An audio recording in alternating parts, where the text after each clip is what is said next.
राष्ट्र सर्वप्रथम राष्ट्र सर्वप्रथम राष्ट्र सर्वप्रथम राष्ट्र सर्वप्रथम। राष्ट्र सर्वप्रथम की बात ललित सुमन के साथ कार्यक्रम में आप सभी राष्ट्रवासियों का हार्दिक स्वागत है। राष्ट्र प्रथम की बात में हम आज बात कर रहे हैं ओल्ड राजेंद्र नगर की। ओल्ड राजेंद्र नगर जहां आईएएस आईपीएस की तैयारी करने वाले बच्चे संपूर्ण देश से आते हैं। दिल्ली में ऐसे कई जगह हैं जहां बच्चे विभिन्न प्रतियोगिताओं में भाग लेने के लिए, तैयारी करने के लिए दिल्ली में आते हैं। इसी में एक जगह है मुखर्जी नगर, जहां पिछले दिन आग जब लगी तो हाहाकार मचा था और दिल्ली की सरकार जगी थी। नगर निगम ने 39 कोचिंग सेंटरों को नोटिस दिया था। सवाल यह उठता है जो कि उन 39 कोचिंग सेंटरों को जो नोटिस नगर निगम ने दिया, उन 39 कोचिंग सेंटरों पर क्या कार्रवाई हुई? अगर वहाँ कार्रवाई हुई होती तो आज राजेंद्र नगर की जो घटना घटी है, ओल्ड राजेंद्र नगर की, वहाँ यह घटना नहीं घटती। यहाँ जो कोचिंग चला रहे हैं वे लोग भी सचेत हो गए होते और कानून का पालन करते, और जब कानून का पालन होता तो बेसमेंट में लाइब्रेरी नहीं चलती, और अगर बेसमेंट में लाइब्रेरी नहीं चलती तो पानी में डूबकर 3 बच्चों की मौत आज नहीं होती। यह पूरी की पूरी घटना इस बात पर निर्भर कर रही है कि भारत की राजधानी दिल्ली है। दिल्ली में आखिर कानून व्यवस्था है तो कहाँ है? बहुत ही गंभीर सवाल है और इस सवाल पर सभी को चिंतन करने की ज़रूरत है, मंथन करने की ज़रूरत है। दिल्ली में भारत की राष्ट्रपति जो खुद शिक्षा से जुड़ी हुई रही हैं वो हैं। प्रधानमंत्री का कार्यालय है, प्रधानमंत्री का निवास है। उपराष्ट्रपति का कार्यालय है, उपराष्ट्रपति का निवास है।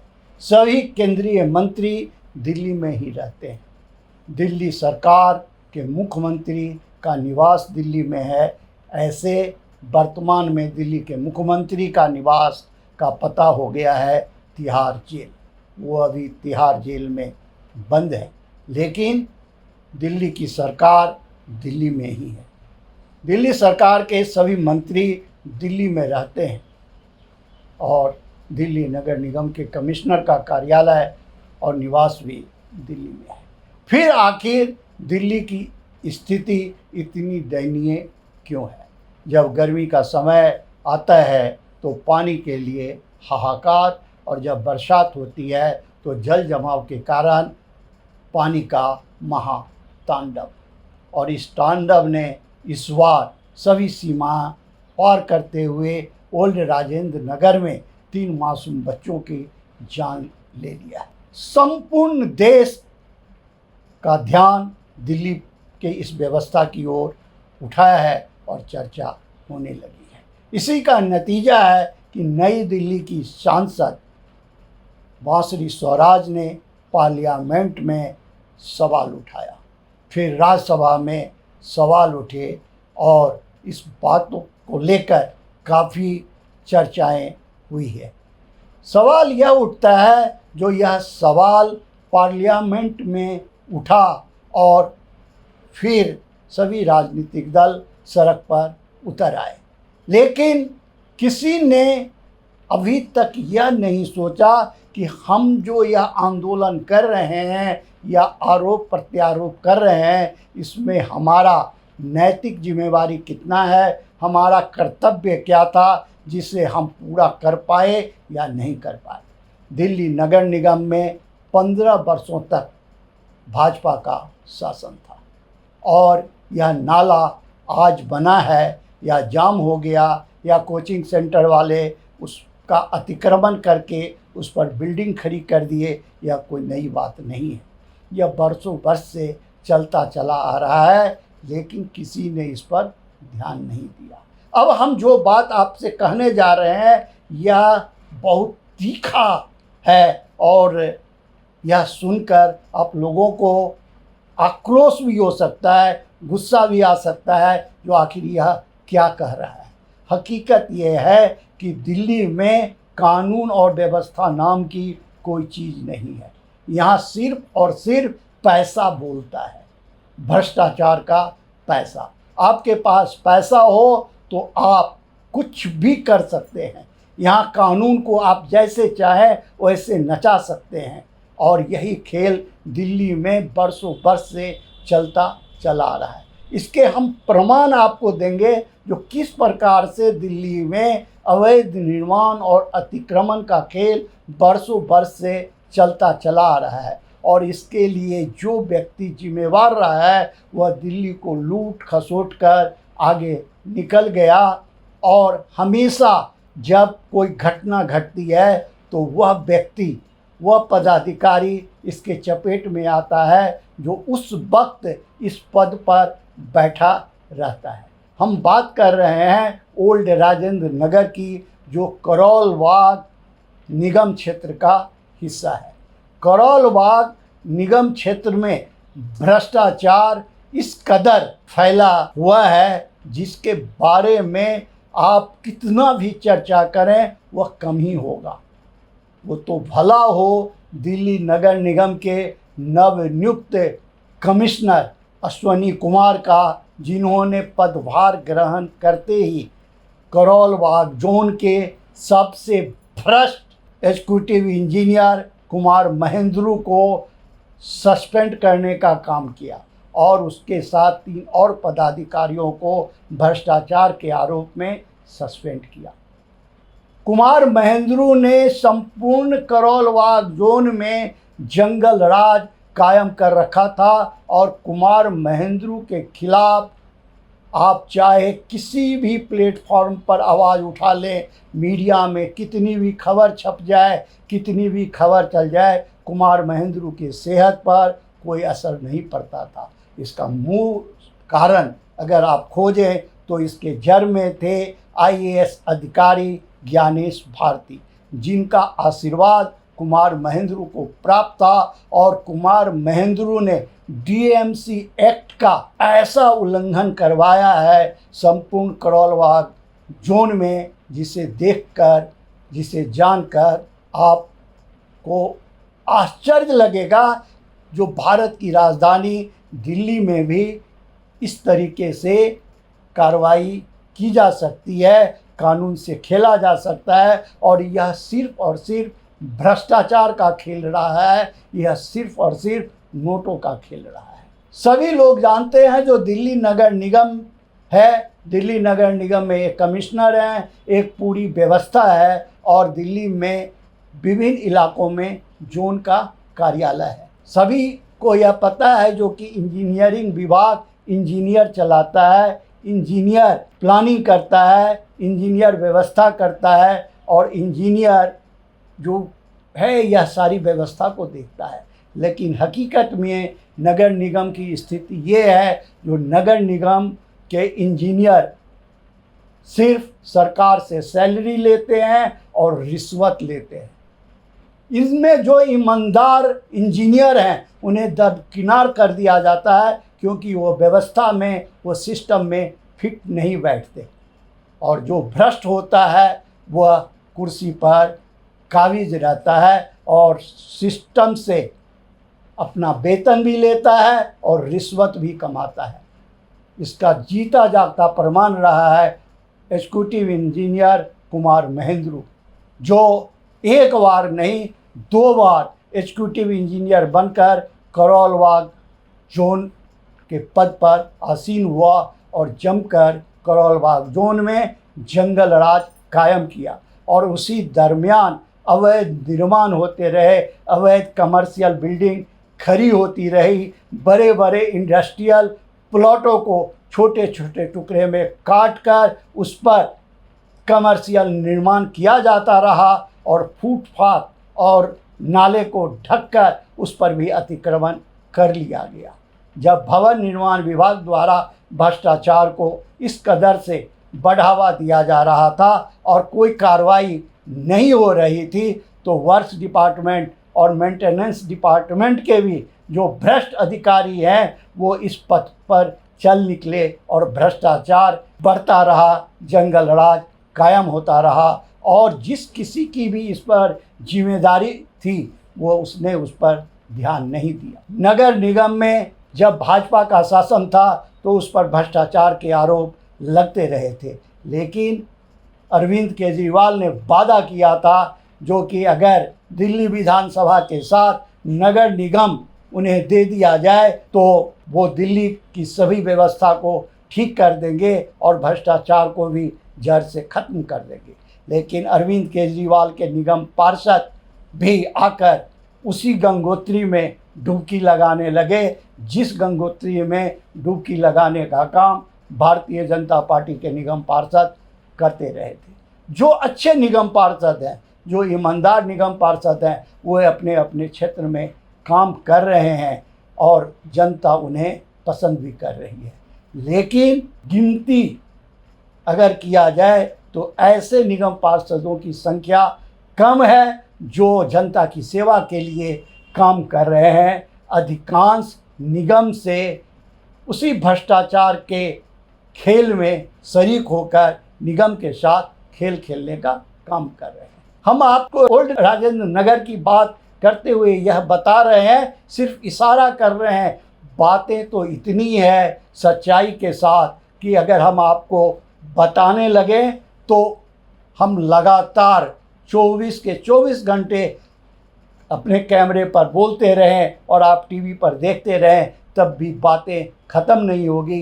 इतने प्रमाण हमारे पास उपलब्ध हैं जो किस तरीके से भ्रष्टाचार यहाँ कायम है और नगर निगम को कोई engineer, executive engineer, assistant engineer या जेई नहीं चला रहा है, नगर निगम को चला रहा है बेलदार। अब आपको आश्चर्य लगेगा जो नगर निगम को बेलदार कैसे चलाता है। वो बेलदार भी जो बिल्डिंग डिपार्टमेंट में काम नहीं करता, वो मेंटेनेंस में काम करता है, वह इलेक्ट्रिक में काम करता है, वो वर्क्स में काम करता है, लेकिन वो नगर निगम के भवन निर्माण विभाग के जेई के साथ जुड़कर यह जितनी भी अवैध बिल्डिंगें या सड़कों पर अतिक्रमण होता है, इसका सबसे बड़ा सूत्रधार बेलदार है। जो अवैध निर्माण भी करवाता है, वह सड़कों पर अतिक्रमण भी करवाता है, सरकारी भूमि पर कब्जा भी करवाता है और कब्जाधारियों से उनसे उगाही करता है और वह पैसा निगम के अधिकारियों तक पहुंचाता है और वह पैसा बंटता है बड़े ही तरीके से। कई को तो मासिक रूप से पैसे दिए जाते हैं और सभी अपने अपने कर्तव्य से विमुख होकर कान में रुई डालकर सो जाते और दिल्ली की व्यवस्था दिन प्रतिदिन बिगड़ती चली जा रही है। भला हो दिल्ली के नए कमिश्नर अश्वनी कुमार का, जिन्होंने पदभार ग्रहण करते ही भ्रष्ट अधिकारियों को हिलाने का काम किया है। 4 अधिकारी को उन्होंने पहले करोल बाग जोन में सस्पेंड किया, फिर 2 इंजीनियर को उन्होंने सेंट्रल जोन में सस्पेंड किया है और अभी ओल्ड राजेंद्र नगर के मसले को लेकर फिर से इंजीनियरों को सस्पेंड किया गया है। सवाल यह है कि सिर्फ सस्पेंड कर देने से क्या होगा। जब तक व्यवस्था में सुधार नहीं होगा तब तक कुछ नहीं हो सकता है। दिल्ली के उपराज्यपाल और प्रधानमंत्री कार्यालय से जितने लेटर, जितने शिकायत पत्र विभिन्न जोनों को प्राप्त हुए हैं, अगर उन सभी को इकट्ठा करके सिर्फ कमिश्नर कार्रवाई कर दें, उस विभाग के इंजीनियर से, उस जेई से, उस एई से, उस ईई से यह पूछें कि जो एलजी कार्यालय से और प्रधानमंत्री कार्यालय से जो शिकायत पत्र आपको प्राप्त हुआ उस पर आपने क्या कार्रवाई की, अतिक्रमणकारियों के खिलाफ क्या कार्रवाई हुई, उससे निगम को कितना रेवेन्यू प्राप्त हुआ। अगर सिर्फ इसकी जांच कर दी जाए तो सारा का सारा भ्रष्टाचार का पोल खुल जाएगा। लेकिन सवाल यह उठता है कि कोई भी इंजीनियर काम करने को तैयार ही नहीं है। जब दिल्ली के नए कमिश्नर अश्वनी कुमार ने करोल बाग जोन के 4 भवन निर्माण विभाग के अधिकारियों को निलंबित किया, कुमार महेंद्रू को अपने पद से हटाया गया और उनकी जगह जिस ईई को लाया गया, जेबी मीना को, वे भी कुमार महेंद्रू की तरह ही खेल खेलने में शरीक हो गए। जब उनके पास एलजी कार्यालय से शिकायतें आई, अवैध निर्माणों की सूची उनके पास पहुंची कार्रवाई के लिए, तो उन्होंने कुमार महेंद्रू की तरह ही एलजी कार्यालय को गुमराह करने के लिए यह भेज दिया कि यह बहुत लंबी फहरिस्त है, बहुत लंबा नंबर का सिलसिला है और हमारे पास इतना स्टाफ नहीं है। कोई एक बिल्डिंग के बारे में अगर बताया जाए तो मैं उस पर कार्रवाई कर सकता हूँ। और एलजी कार्यालय को वह शिकायत पत्र वापस भेज दिया गया और उस मामले को क्लोज कर दिया गया। लेकिन एलजी कार्यालय जो भ्रष्टाचार के खिलाफ दिल्ली में जगी हुई है, लगातार काम कर रही है, उसने उस मामले को फिर से खोलकर एग्जीक्यूटिव इंजीनियर भवन निर्माण विभाग के पास करोल बाग जोन भेजा है और कहा है कि आप इस पर कार्रवाई करें। अब वह लिस्ट उनके पास फिर से पहुंची है, लेकिन उसे दबाकर वह बैठे हैं और जो अवैध निर्माण वर्तमान में चल रहे थे, जिसकी सूची उन्हें उपलब्ध कराई गई थी, वह निर्माण एक मंजिल से दूसरे मंजिल की ओर बढ़ता चला जा रहा है और कई निर्माण तो ऐसे हैं जो बनकर तैयार हो गए और उसमें आदमी प्रवेश भी कर चुका है। भ्रष्टाचार की इतनी दास्तानें हैं, इतनी कहानियां बन चुकी हैं, जिसे अब कहना भी, मैंने आपको पहले ही बताया कि यह एक कथा की तरह लगती है और लोगों को ऐसा महसूस होता है कि यार भ्रष्टाचार पर कितनी बात की जाए। लेकिन हकीकत ये है, जो जिनके बच्चे मरे हैं वो जानते हैं, जो कि उनके बच्चे देश के भविष्य थे, वह आईएएस आईपीएस बनते, राष्ट्र की सेवा करते, लेकिन इस कुव्यवस्था के शिकार हो गए और अपने प्राणों से हाथ धो बैठे। अगर यह सिलसिला नहीं रोका गया, अगर सभी पदाधिकारी जो मुख्य पदों पर बैठे हुए हैं, चाहे राजनीतिक दल के राजनेता हों या प्रशासनिक अधिकारी हों या माननीय न्यायालय हो, सभी का यह नैतिक जिम्मेवारी बनता है कि गंभीरतापूर्वक इस बात पर ध्यान दें और आगे फिर इसकी पुनरावृत्ति न हो, इसके दिशा में कदम उठाया जाए, न कि एक दूसरे पर आरोप प्रत्यारोप का खेल खेला जाए। आरोप प्रत्यारोप का सिलसिला इसी प्रकार चलता रहे और फिर से वही स्थिति उत्पन्न हो जाए जो स्थिति अभी वर्तमान में चल रही है। इसका सबसे ज्वलंत उदाहरण है मुखर्जी नगर की वह घटना, जिसमें 39 कोचिंग वालों को नोटिस दिया गया था। उन 39 कोचिंग वालों पर क्या कार्रवाई हुई, कार्रवाई के बाद आज की स्थिति क्या है, इसकी फिर से एक बार समीक्षा करके कमिश्नर को बताना चाहिए और जो कानून का उल्लंघन करते पाए जाए उन पर सख्त से सख्त कार्रवाई की जाए। इससे पहले हमने आपको यह भी बताया था जो किस प्रकार से दिल्ली की स्थिति चरमराती चली जा रही है, जिसे जहां दिल करता है वहीं अतिक्रमण कर लेता है। सड़कों की ज़मीन पर अतिक्रमण कर लिया जाता है, चाहे वह डीडीए की जगह हो, एमसीडी की जगह हो, पीडब्ल्यूडी की जगह हो, रेवेन्यू की जगह हो, किसी भी भूमि पर भूमाफिया अतिक्रमणकारी जब चाहे तब कब्जा कर लेता है। इसके पीछे संगठित माफियाओं का गिरोह है जो पैसे के बल पर सरकारी जगह पर भी कब्जा करता है, सरकारी व्यवस्था को भी खुलेआम चैलेंज कर रहा है, लेकिन प्रशासन कार्रवाई करने की जगह मूक दर्शक बनी हुई है। हम आपसे आज यहीं विदा लेते हैं। राष्ट्र सर्वप्रथम की बात ललित सुमन के साथ कार्यक्रम में आप बने रहें अन्य खबरों के लिए।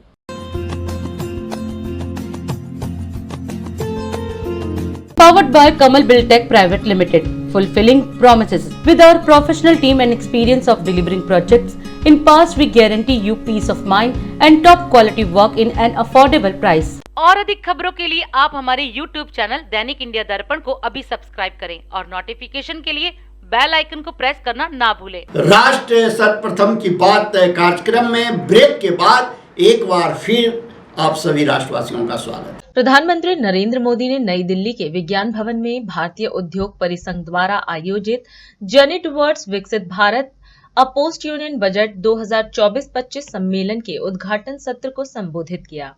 इस दौरान प्रधानमंत्री ने महामारी के दौरान व्यापारिक समुदाय के साथ विकास को लेकर आकांक्षाओं के संबंध में हुई चर्चा का जिक्र करते हुए उस समय व्यक्त की गई आशावादिता को याद किया और उस तीव्र विकास का उल्लेख किया जो आज देश देख रहा है। वहीं पीएम ने कहा कि आज हम विकसित भारत की ओर यात्रा के विषय पर चर्चा कर रहे हैं। उन्होंने दुनिया की 5वीं सबसे बड़ी अर्थव्यवस्था के रूप में भारत की स्थिति को दोहराते हुए कहा कि आज भारत तेजी से तीसरे स्थान की ओर बढ़ रहा है। आपने मुझे इस कार्यक्रम में निमंत्रित किया, मैं सीआईआई का हृदय से आभार व्यक्त करता हूँ। मुझे याद है पैंडेमिक के समय आप और हम चर्चा कर रहे थे, आप में से भी बहुत लोगों को याद होगा, और चर्चा के केंद्र में विषय रहता था गेटिंग ग्रोथ बैक। उसी के इर्द गिर्द हमारी चर्चा रहती थी और तब मैंने आपसे कहा था कि भारत बहुत ही जल्द विकास के पथ पर दौड़ेगा और आज भारत किस ऊंचाई पर है। आज भारत 8% की रफ्तार से ग्रो कर रहा है। आज हम सभी डिस्कस कर रहे हैं जर्नी टवर्ड्स विकसित भारत। ये बदलाव सिर्फ सेंटिमेंट्स का नहीं है, ये बदलाव कॉन्फिडेंस का है। आज भारत दुनिया की 5वीं सबसे बड़ी आर्थिक ताकत है और वो दिन दूर नहीं जब भारत दुनिया की तीसरी सबसे बड़ी इकोनॉमी पावर बन जाएगा। भारत बहुत सधे हुए कदमों से लगातार आगे बढ़ रहा है। साथियों, जब 2014 में आप सब ने हमें देश की सेवा करने का अवसर दिया, 14 में जब हमारी सरकार बनी तो सबसे बड़ा प्रश्न यही था कि इकोनॉमी को वापस पटरी पर कैसे लाएं, भारत और भारत की इंडस्ट्री को उस महासंकट से निकालकर हम इस ऊंचाई पर लाए हैं। अभी कुछ दिन पहले ही बजट आया है। बजट से जुड़े ही कुछ फैक्ट्स मैं आज आपके सामने रखना चाहूंगा। फ्रेंड, 2013-14 में जब पिछली सरकार का आखिरी बजट आया था, डॉक्टर मनमोहन सिंह जी के सरकार का लास्ट बजट, वो 16 लाख करोड़ रुपए का था, 16 लाख करोड़। आज हमारी सरकार में ये बजट 3 गुना बढ़कर 48 लाख करोड़ रुपया पहुंच गया है। कैपिटल एक्सपेंडिचर, जिसे रिसोर्स इन्वेस्टमेंट का सबसे बड़ा प्रोडक्टिव माध्यम कहा जाता है, और उसका आंकड़ा बहुत ही इंटरेस्टिंग है। 2004 में यूपीए सरकार की शुरुआत हुई और यूपीए सरकार के पहले बजट में कैपिटल एक्सपेंडिचर करीब 90,000 करोड़ रुपये था, 90,000 करोड़ रुपीस। 10 साल सरकार चलाने के बाद अपने कैपिटल एक्सपेंडिचर का बजट 2 लाख करोड़ रुपए, 2 लाख करोड़ रुपए तक पहुंचा पाई थी, यानी 90,000 से 2 लाख करोड़।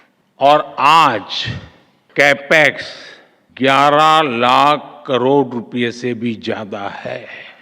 पहले की सरकार के 10 साल की तुलना में हमारी सरकार ने रेलवे का बजट 8 गुना बढ़ाया है, हाईवेज का बजट 8 गुना बढ़ाया है, एग्रीकल्चर का बजट 4 गुना से ज्यादा बढ़ाया है और डिफेंस का बजट 2 गुने से अधिक बढ़ाया है।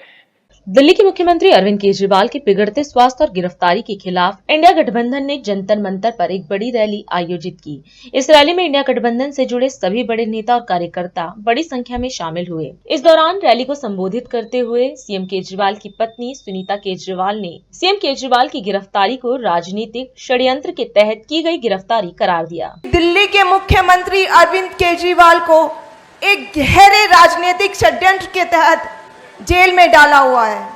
अरविंद जी को 22 साल से डायबिटीज है। वो इंसुलिन लेते हैं अपनी हाई शुगर कंट्रोल करने के लिए। जब जेल गए तो उनको इंसुलिन नहीं दी गई, कोर्ट जाना पड़ा उनकी इंसुलिन दिलाने के लिए। इसका मतलब क्या हुआ? षड्यंत्र के तहत उनकी बीमारी को नजरअंदाज किया गया। अभी कुछ दिन पहले ही हमें पता चला कि जेल में तो उनकी लगातार शुगर डाउन है, 5 बारी 50 से नीचे गई है। रात में सोते हुए जाको राखे साइयां, मार सके ना कोई। ईश्वर का लाख लाख शुक्र है कि कुछ अनहोनी नहीं हुई। लेकिन आपके मुख्यमंत्री, दिल्ली के मुख्यमंत्री इन सब बातों से नहीं डरने वाले। वो दिल्ली के लोगों के लिए, वो सभी लोगों के लिए संघर्ष करेंगे। मैं 30 साल से उनके साथ हूं, मुझे पता है उनमें सेवा का कितना जज्बा है और मैं आशा करती हूं कि आप सब भी उनका साथ देंगे। झारखंड के चक्रधरपुर के पास हावड़ा CSMT एक्सप्रेस के 18 डिब्बे पटरी से उतर जाने के बाद कई ट्रेनें रद्द कर दी गई।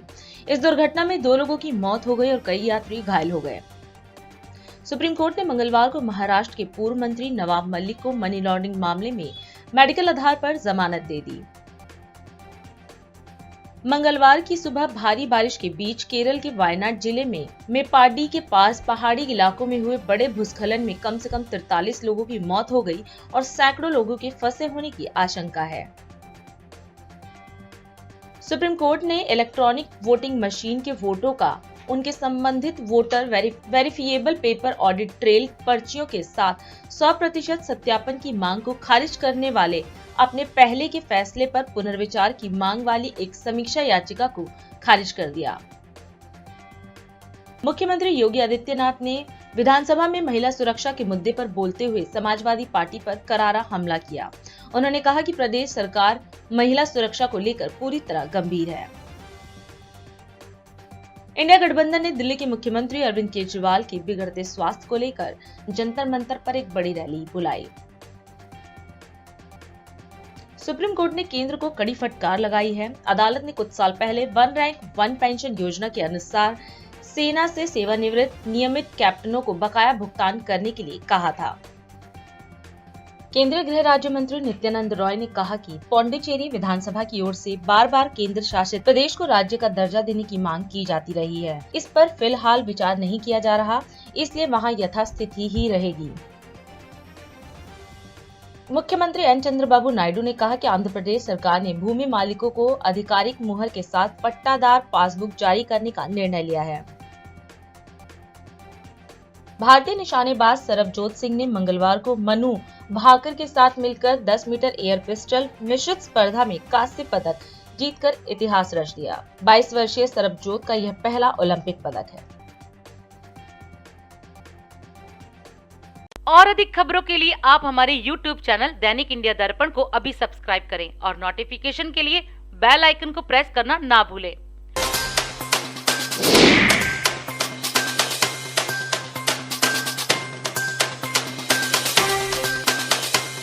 आज हम इस कार्यक्रम में आपसे विदा लेते हैं। आप अन्य खबरों के लिए बने रहे। राष्ट्र सर्वप्रथम, वंदे मातरम, जाग उठा है भारत। राष्ट्र सर्वप्रथम राष्ट्र सर्वप्रथम राष्ट्र सर्वप्रथम राष्ट्र सर्वप्रथम